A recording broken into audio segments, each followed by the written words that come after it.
জনাব তারেক রহমান সাহেব দেশে আসার পূর্বে সবসময় স্লোগান ধরতাম, তারেক রহমান বাংলাদেশে আসবে ফিরে বীরের বেশে। আলহামদুলিল্লাহ, এদেশের সকল স্তরের জনতা ওনাকে বীরের বেশেই শুভেচ্ছা জানিয়েছে, বীরের বেশেই গ্রহণ করেছে। আল্লাহ রাব্বুল আলামিনের দরবারে লাখো কোটি শুকরিয়া জানাই, উনি আমাদের মাঝে ফিরে এসেছেন।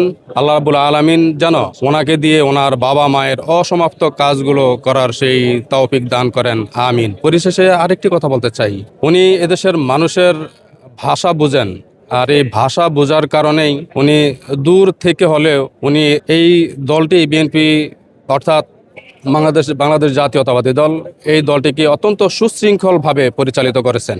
আমরা আমাদের সকলের কাছেই আহ্বান জানাবো, আমরা এমন কোনো কাজ করব না যেই কাজের জন্য আমরা বিভিন্নভাবে বিতর্কিত হব। কারণ একটি গ্রুপ সব জায়গায় সচেতন, এরা সবসময় চায় যে আমাদেরকে কিভাবে বিতর্কিত করা যায়। আমাদের প্রাণ, বাংলাদেশের প্রাণ জনাব তারেক রহমান বিএনপির ভারপ্রাপ্ত চেয়ারপারসন, আগামীতে এই দেশকে এত সুন্দরভাবে পরিচালিত করবেন যেটা হয়তো আমরা কখনো কল্পনাও করি নাই।